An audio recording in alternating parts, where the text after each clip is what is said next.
Today we will see to perform machining operation.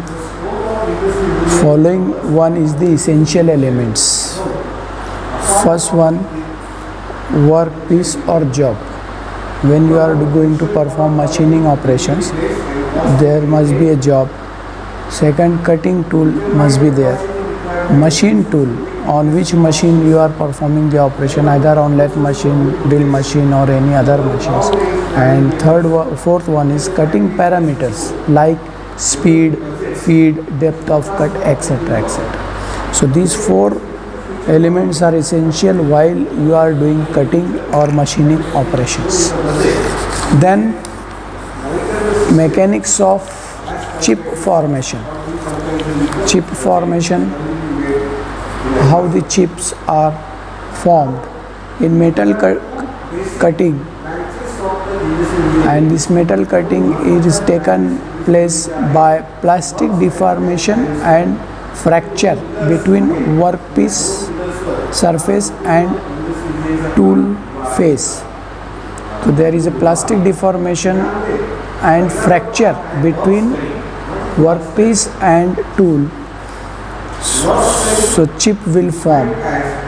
Then in figure it is shown clearly, this is the workpiece, this is the cutting tool and this tool motion, and when the tool depth of cut is given and tool moves, this chip will form, and this depth of cut, and this shearing will take place. Plastic deformation and fracture will take place between tool and workpiece surface. Okay, so in machining process, the metal is being forced off the workpiece by compression, shearing, and then slides along the rack face of the tool. And the chip formation is localized shear process. When the tool advances, the workpiece and heavy forces are exerted on the face of the workpiece, which is in contact with the tool face. In this process, the maximum stress exerted, cut and chip produced ahead cutting tool by deforming and shearing the material continuously. You can see in the figure. Then tool geometry. Single point cutting tool geometry is given in the figure. In examinations, the question may ask you, defined lip angle, front rack angle, side rack angle, end clearance angle, and rack angle,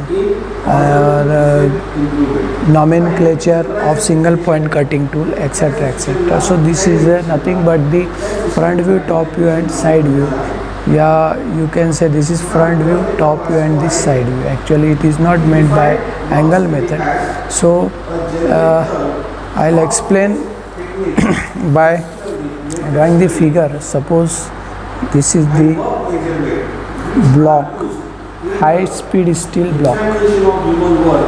As we know that for cutting the work surface or cutting the metal, there is three fundamentals. One is tool is harder than the workpiece. So this tool is suppose made up of high speed steel, means it is harder than the metal to be cut, or it is harder than the mild steel. So this tool can be used for cutting the mild steel. Second thing, you have to make the cutting points. Our cutting point should be sharp.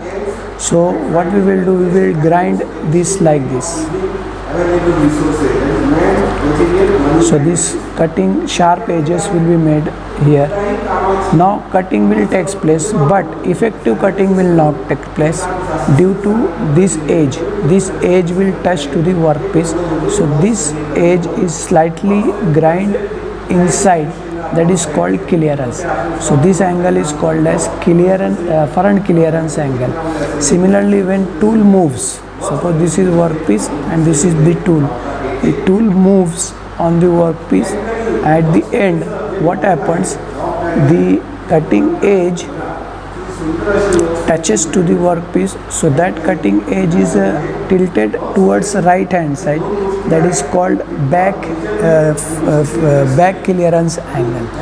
So these different angles and different elements are given. This portion is called shank of the tool. This is called back rack. Back rack angle is used for breaking the chips in small pieces, and side rack angle is used for to fall down the chips, and this is called flank. And this end clearance angle, end relief angle, and this tool top view. So this is the nose, and this side cutting edge angle, and this end cutting edge angle. This is the face of the tool. This side rack angle, side clearance angle, side relief angle. So shank is nothing but the main body, and size of the tool will be indicated by width, height and overall length of the shaft. Flank is the surface below and adjacent to the cutting edge. Heel means the intersection of flank and base of tool. Cutting edge means which separate the chip from the workpiece. It consists of side cutting edge, nose and end cutting edge. Nose means end cutting edge.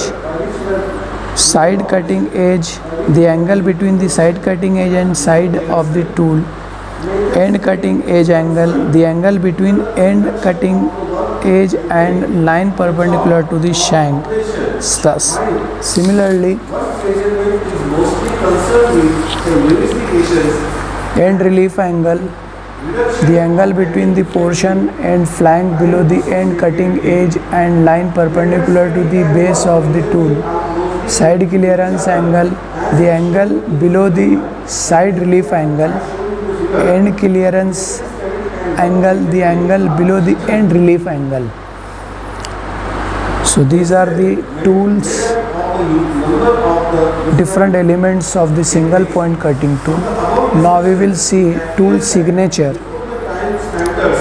Tool signature, actually it is mentioned like this: 0, 7, 7, 7, 15, 15.8. What are the meaning of this, that we will see. So 0 means this back rack angle, 7 means side rack angle, this again 7 means end relief angle, and this 7 means side relief angle. 15 means this end cutting edge angle 15 degree, side cutting edge angle 15 degree, and nose radius is 0.8. So this is not fixed one, this is according to the material to be cut. If the material is aluminium to be cut, these angles will be different. If the material is to be cut mild steel, this angle will be different, etc., etc. Then factor affecting the rack angle factor affecting the rack angle of the single point cutting tool. So type of workpiece material. If the work material has a low yield strength, and the rack angle may be increased. If the work material has higher yield strength and the rack angle may be decreased. Hard materials like cast iron can be machined with smaller rack angle. Types of tool material. Tool is made up of very hard and brittle materials and having negative rack angles, whereas tool made from high speed steel has positive rack angle. The rack angle may be increased in negative directions when the cutting edge strength is required. The rack angle may be increased in positive direction when either workpiece or machine have the poor rigidity. Then methods of machining. Methods of machining. Actually there are two methods. One is orthogonal cutting and another is oblique cutting. In orthogonal cutting you can see here, this is the workpiece and this is the tool. In orthogonal cutting edge of the tool is perpendicular to direction of cutting. This cutting edge is perpendicular to the direction of the cutting motion. In oblique cutting, the oblique cutting, the angle is different than the right angle, that means 90 degree. So this oblique cutting and this orthogonal cutting. In other words, orthogonal cutting, the cutting force is always perpendicular to the cutting edge of the tool. Cutting edge, this is the cutting edge, and the cutting force is perpendicular to the cutting edge. While in oblique cutting, the force inclined. So cutting force is actually inclined inclined to the cutting edge of the tool. Oblique cutting is more difficult than the orthogonal cutting. Here the difference between orthogonal cutting and oblique cutting. The first difference is the cutting edge of the tool is perpendicular to the direction of the tool feed motion. Oblique cutting is done with an angle other than 90 degree between cutting edge and direction of tool travel. It is also called as 2D cutting process. It is known as 3D cutting process. Two components of force act on cutting edge, and here three components of force act on cutting edge. The cutting edge is larger than the cutting width if it may or may not be larger than the cutting width. Chips are right and forms spiral coil. Chips flow in sideways direction. Chips are light. Chips are tight in form of spiral coil. In case of orthogonal cutting, chips flows in sideways direction. Shear force acts on smaller area. Shear force acts on larger area. So these are the difference between orthogonal cutting and oblique cutting. Then we will see types of chips. When you are doing cutting operation, chips will comes out. So in different forms, chips comes out in different forms according to the type of the material to be cut. So first one continuous chips, second one discontinuous chips, and third one continuous with built up edges. In conventional machining process, there is a formation of chips. The chips are the indication of quality of cutting operation. If the chips comes off continuously, the surface will be smooth. If the chips are not coming continuously, surface will be rough one. The type of chip determines the nature and properties of materials, cutting force, temperature developed, and dimensional accuracy of the job. The most of the machining operation, there are three types of chips are observed: continuous chips, discontinuous chips, continuous with built up edge. Continuous chips, when the material is ductile like aluminium, mild steel, copper, etc., and those materials are machined, the chips obtained will be continuous one. Because of its form in continuous segment, it is called as continuous chips. There are the chips which undergo continuous plastic deformation ahead the cutting edge. The chips are formed generally at higher cutting speed. Almost they are equal thickness throughout the length. They generally leaves good surface finish. And discontinuous chips, if the breakdown chips, if you are cutting hard material or brittle material like cast iron, brass and bronze, the machine under lower cutting speed, discontinuous chips are obtained.